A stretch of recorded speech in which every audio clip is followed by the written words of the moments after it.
Okay, good morning. Good morning, peeps. Good morning, people. At binabati ko po lahat ng mga kasama natin dyan, mga masugid na nanonood sa atin sa iba't ibang panig ng mundo. At maging sa mga oras na ito at habang kayo nag-aagahan, na nananghalian, sana po ay mapanood nyo ang video na to. At nawa po ay mabigyan ng linaw ang inyong isipan patungkol sa mga kaganapan dito sa mundo. Diretsuhin ko na po kayo. Ako po ay katatapos lamang pong magpahinga at ako po ay nag-outline para po sa aming mga activities na gagawin. Pero meron po kaming grupo, kung tawagin ay alam niyo naman po, The Righteous Army of God Incorporated at yung The True Church of God. Kami po ay patuloy na naghahanda patungkol dito sa papalapit na Great Tribulation. At ito po yung nangyayari na ngayon. Kami po ay walang sawa at walang patid na nagbibigay ng paalala sa inyong lahat na maghanda po kayo kasi may paparating na malaking unos sa ating mga kapwa ko, kababayan, mga iba't ibang panig ng mundo. At ito po ay nakasulat na. At kami po dito sa TCG, sa Righteous Army, ay sa buong inding-indi ay naghahanda para po magkaroon ng maayos na shelter, tamang supply ng pagkain, tubig, at iba pang mga gamit na mapapakinabangan namin sa end times sa panahon ng emergency situation natin. Nawa po ay sana po maging kapanalig po namin kayo sa pagsugpo dito sa papalapit na kahirapan. Hindi ho kami nagkulang ng paalala sa inyo kada Bible study namin, kada event namin, nag-i-speech po kami, nagpapaliwanag kami na dapat tayo maghanda. Pero marami po sa ating mga kababayan, mga guests, lalo na po pag politiko ay pinagtatawanan lang po ang aming mga mensahe. At isang patunay po na totoo po ang aking sinasabi ay yung mga presyo ng bilihin. Kung mapapansin nyo, pataas po ng pataas. At hindi na po talaga ma-afford ng ating mga kababayan. Kaya marami sa kanila ang nagnanakaw na lang. Marami sa kanila kahit ayaw nilang gawin, mas pinipili nilang mang-hold up, mandukot, magnakaw, gumawa ng masama sa kapwa para may maipakain sa kanilang mga anak.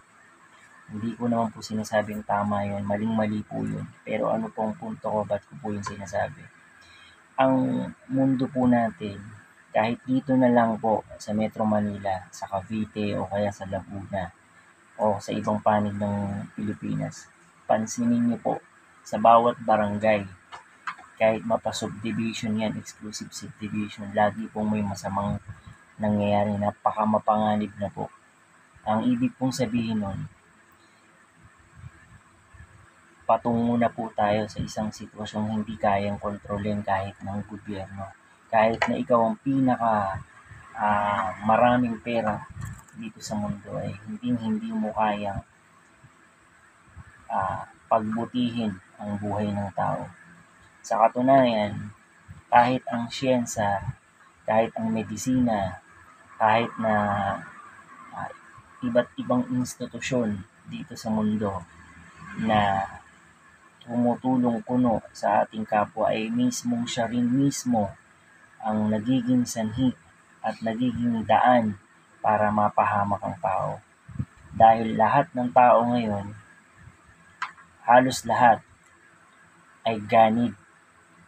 Ganid saan? Sa kapangyarihan, sa pera, at puro sarili na lang nila ang kanilang iniisip. Yan po ay nakasulat na po sa Biblia. Ayoko pong maging preachy itong video na to, pero yan po ay realidad. Magtingin ka sa news, sa TV, lahat po punong-puno na po ng panganib. Kaya dapat po ay magtulungan po tayo. Kung sino man po sa inyo nakakanood ng video na 'to, i-message niyo po kami, magtulungan po tayo, magsama-sama po tayo, maghanda po tayo. Ang Amerika, Japan, Korea, Russia, China, naka-nuclear alert na po. Naka-nuclear alert na po sila, pero ang mga tao po ay nagkikibit-balikat lang, nagbibingi-bingihan, nagbubulag-bulagan na ang mundo ay papunta sa pag-unlad. Bulag na bulag sila sa pambobola ng kanilang mga public officials, ng kanilang iniidolong mayor, presidente, at barangay captain. Sila po ay patuloy na nagpapaalipin sa kapangyarihan at kasakiman. Hindi na nila iniintindi ang tunay na kalagayan ng ating espiritual, ang ating kabuhayan bilang tao, kundi sarili lamang nila ang kanilang inaatupag. Ano po ibig ko sabihin, mga kaibigan, mga ka-YouTube, sana po magising na po kayo.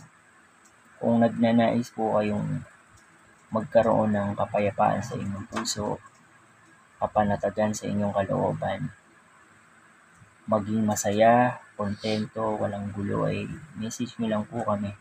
Nandito po kami kahit anong problema ang dumating sa inyo, kahit papano ang inyong kalooban panatag saan man po kayo naroon. Maraming salamat at ikaw mismo nag-aksaya ka ng panahon para panoorin ang video na to.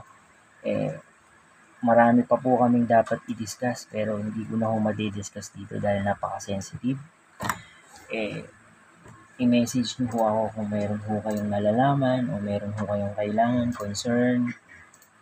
Sasabihin ho namin sa inyo kung ano po ba talaga ang nangyayari. Hindi ho kakayanin ng isang mayaman o ordinaryong tao yung parating na gulo na yun. Ang tanging makakasurvive lang yun doon ay yung may Diyos. May Diyos sa puso at hanggang huli ay hindi tatalikod sa kanyang pananampalataya. At syempre, pangalawa ay yung taong naghanda. Emotionally, physically, naghanda. Spiritually, naghanda. Ayun po. Dahil ang tanging susi lang talaga para sa parating ngayon ay pag-ibig. Maturuan namin kayo ng tamang buhay, pang araw-araw, yung pagpapakabuti. Yan po ang goal namin dito. Kami po ay binasbasan ng aming elder sa church na mangaral na, aralan na lahat ng mga tao na gusto naming maakay. At sad to say, kada nagba-Bible po ang aming elder, ginagaya po, pilit na ginagaya ang aral na yun ng ating dati ko pong kinaanipag yung dating daan. Kila Eli Soriano. Nakakalungkot pero kaya nang naman namin ito sinasabi ay dahil pwede po nilang magamit yung aral para makapanloko pa ng mga tao. Dito po, ang pinakamaganda lang naman ay tinuturo ang pag-ibig pero isinasagawa rin. Ayun po. Sana po ay i-like niyo po kami sa aming page, yung The Righteous Army. Opo, Righteous Army of God. The True Church of God. Makikita niyo po kami sa Facebook. Kami po ay nagsasaliksik po ng katotohanan at nabubuhay po ng may pagkakaisa sa espiritu sa pag-ibig.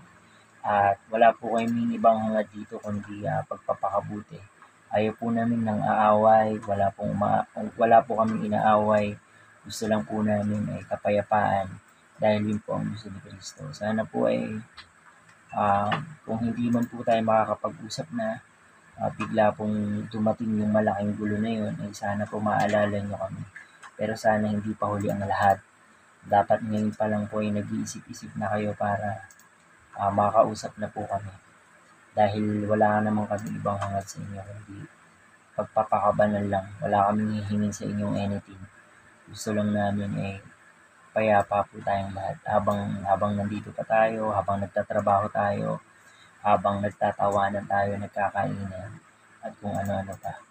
Yun po at malapit na po. Sana po ay huwag po kayong makalimot at huwag kayong masisilaw sa mga bagay na umiiral dito sa mundo. Yun lang po at salamat po sa lahat ng mga nanood.